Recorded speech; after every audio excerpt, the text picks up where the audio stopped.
সুপ্রিয় দর্শক আসসালামু আলাইকুম। দেশ এবং দেশের বাইরে থেকে যারা আমার এই প্রতিবেদনটি দেখছেন সবাইকে আন্তরিক শুভেচ্ছা ও অভিনন্দন।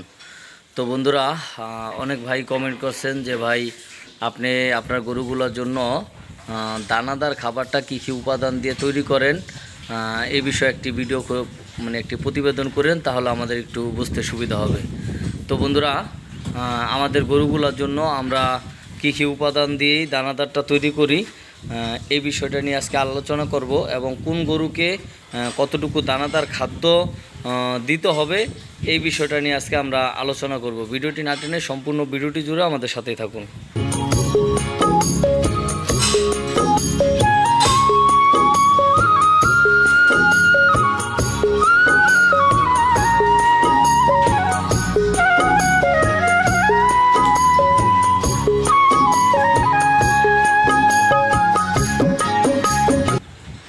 তো বন্ধুরা, আমরা আমাদের গরুগুলোর জন্য যে ধরনের উপাদান দিয়ে আমরা যেই ধরনের কাঁচামাল দিয়ে আমরা খাদ্য তৈরি করি এই বিষয়টাই আপনাদের একটু বলার চেষ্টা করব। আশা করি আপনাদের বুঝতে একটু সুবিধা হবে। তো বন্ধুরা, আমরা প্রথমত যেটা করি সেটা হচ্ছে গরু মোটাতাজাকরণ করার জন্য সর্বপ্রথম যেটার প্রয়োজন হয় সেটা হচ্ছে কার্বোহাইড্রেট। তো এই কার্বোহাইড্রেটটা কিন্তু যেমন গমের ভুসি, গমের যে মোটা ভুসি আছে ভুসিটা কার্বোহাইড্রেট, ভুট্টা ভাঙা কার্বোহাইড্রেট।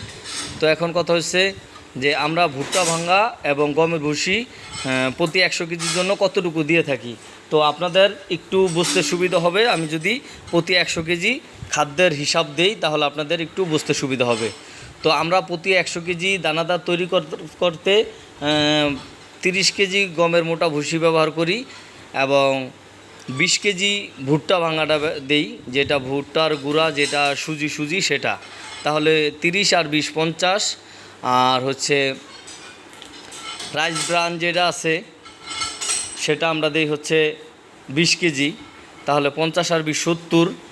আর হচ্ছে সোয়া মিলের যে খোলটা আছে সোয়া মিল, এই সোয়া মিলটা হয়তো অনেক অঞ্চলে পাওয়া যায় না। এখন অনেক ভাই কমেন্ট করবেন যে ভাই সোয়া মিলের খোল তো আমরা পাই না, এখন কি করব।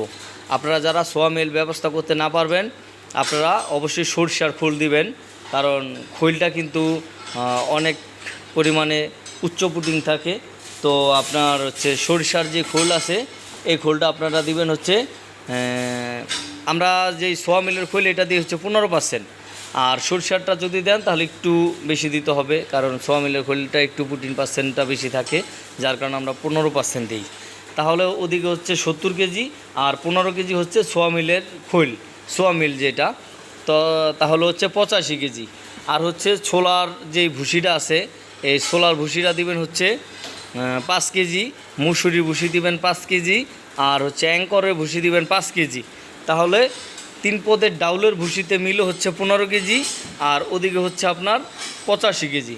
তাহলে 100 কেজি দানাদার হলো। এখন আপনি যে মেডিসিনগুলো আমরা যেগুলো ব্যবহার করে থাকি, যেমন আপনি 100 কেজির উপরে যায় 2.5 থেকে 3 কেজি শুটকি মাছের গুঁড়া দিতে পারেন, আর হচ্ছে ডিসিবি 2 কেজি দিতে পারেন, ডিবি 1 কেজি দিতে পারেন, আর হচ্ছে খাবারের ছটা, এই খাবারের ছটাটা দিবেন হচ্ছে, অনেকে জিজ্ঞাসা করতে পারেন যে ভাই খাবারের ছটাটা কেন দিব। খাবারের ছটাটা দিবেন হচ্ছে গরুর পেটে যেই বদ হজমটা হয় এই বদ হজমটার জন্য আপনারা খাবারের ছটা দিবেন। খাবারের ছটাটা প্রতি 100 কেজিতে 1 কেজি দিলেই এনাফ। আর হচ্ছে লবণ দিবেন 1.5 থেকে 2 কেজি, আপনি 1.5 কেজিও দিতে পারেন, আবার হচ্ছে 1 কেজি আর 2 কেজিও দিতে পারেন। তো বন্ধুরা, এখন আমি যেই মেডিসিনটার কথা আপনাদের বললাম এটা কিন্তু 100 কেজির উপরে যায় দিতে হবে, আর 100 কেজি পর্যন্তই কাঁচামাল ব্যবহার করবেন, যেটা আমরা যেগুলোর কথা বললাম এটা আমরা ব্যবহার করি। আর অনেক ভাই বলেন যে গরুর পেটে বদ হজম হয় বা গরুর রুচি নষ্ট হয়ে যায়, ঠিকমতো গরু খাবার খায় না, বা পেট ফেপে থাকে।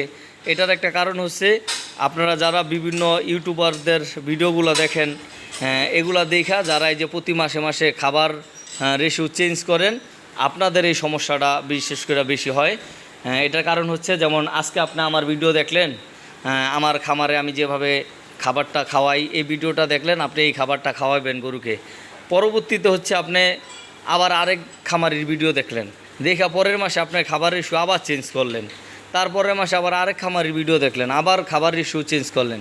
তো এরকম যখন আপনি দুই-তিনটা খামারির মানে 2-3 আইটেম খাবার চেঞ্জ করতে যাবেন, তখন কিন্তু গরুর পেটে বদহজম হইতে শুরু করবে এবং কিন্তু আপনি বড় ধরনের একটি ক্ষতিগ্রস্ত হবেন। সর্বোপরি একটা কথা হচ্ছে যে সব খামারই কিন্তু একরকম রেশিওতে খাবার খাওয়ায় না। যেমন আমি এক এক সিস্টেমে গরুকে খাবার দিই, আরেক খামারি আবার আরেক রেশিওতে খাবার তৈরি করে। এখন দেখা গেছে এক একজনে এক একভাবে গরুর খাদ্যটা তৈরি করে, যে দানাদারটা আছে এই দানাদারটা এক এক খামারি এক একভাবে তৈরি করে। এখন আপনি এই মাসে আপনি আমার রেশিওটা আপনি ব্যবহার করলেন, ফলো করলেন, পরের মাসে আপনি আরেক খামারির রেশিও ফলো করলেন, তখন কিন্তু আপনার খাবারের আইটেম চেঞ্জ হইলো। কারোটা দেখা গেছে ভুট্টা ভাঙার পার্সেন্টটা বেশি থাকলো, কারোটা ভুট্টা ভাঙার পার্সেন্টটা কম থাকলো। তো একটা গরুর আপনি যখন ঘুরায় ফিরায় খাবার খাওয়াইতে যাবেন, তখন কিন্তু গরুর অটোমেটিকলি ওর বদহজম হওয়া শুরু করবে, ওর মুখে রুচি নষ্ট হবে এবং কিন্তু আপনি বড় ধরনের একটি লসের সম্মুখীন হবেন। বন্ধুরা, বিশেষ করে একটা জিনিস মাথায় রাখবেন, আপনি গরু কেনার আগে চিন্তা করবেন যে আপনি খাবার রেশিও কোনটা, এটা আপনার আগে ঠিক করতে হবে। এখন আপনি যদি বাজারে যে রেডিমেড ফিড আছে এই ফিডের উপরে যদি আপনি ডিপেন্ড করেন, হ্যাঁ, এই ফিডের উপরে যদি ডিপেন্ড করেন, দেখেন ফিডের উপরে আমরা বেসিক্যালি ডিপেন্ড করি না একটি কারণে, সেটা হচ্ছে যে বাজারের যে ফিড এটা তারা কি দিয়ে বানায়, হ্যাঁ, এটা কিন্তু আমরা দেখি না। এখন হচ্ছে তাদের কস্টিং কমানোর জন্য এবং তাদের প্রফিট বেশি করার জন্য হয়তোবা তারা যেই উপাদানটার দাম একটু কম, যেমন ভুট্টা ভাঙা, হ্যাঁ, রাইস ব্রান যেটা আছে, অটোকুরা, তো এইগুলা হয়তোবা তারা একটু বেশি ব্যবহার করতে পারে, মানে তাদের পথ্য অনুযায়ী তারা হয়তোবা খাবার রেশিওটা তৈরি করতে পারে।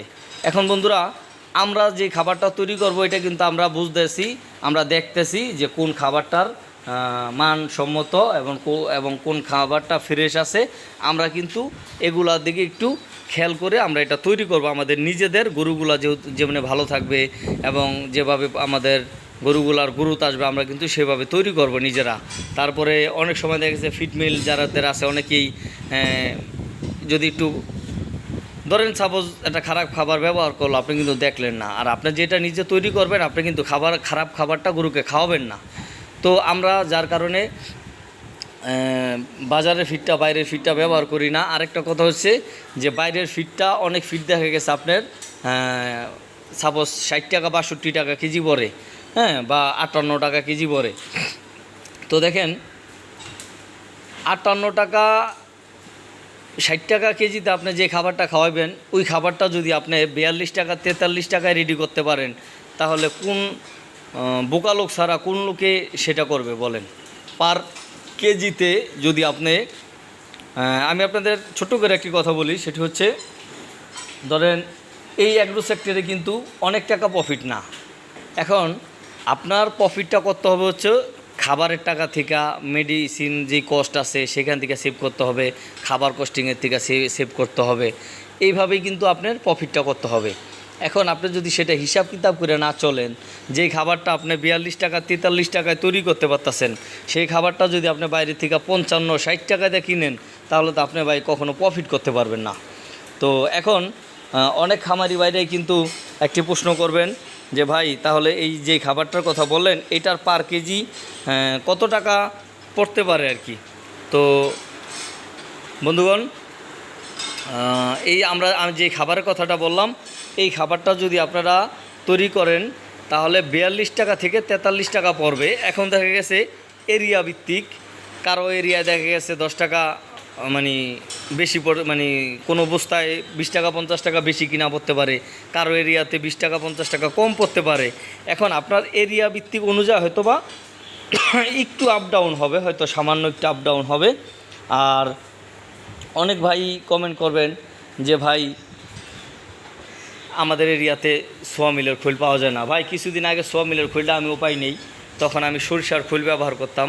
তো যারা সরিষার খোল ব্যবহার করবেন আপনারা অবশ্যই সরিষার যে মিল আছে, যে মিলের থেকে আপনারা খোলগুলো কিনবেন, সেই মিলের থেকে আপনারা তাদের দিয়ে গুঁড়ো করে আনাইবেন, মানে যেটা ফাঁকি আছে পাউডার, এই পাউডারটা করে আনবেন।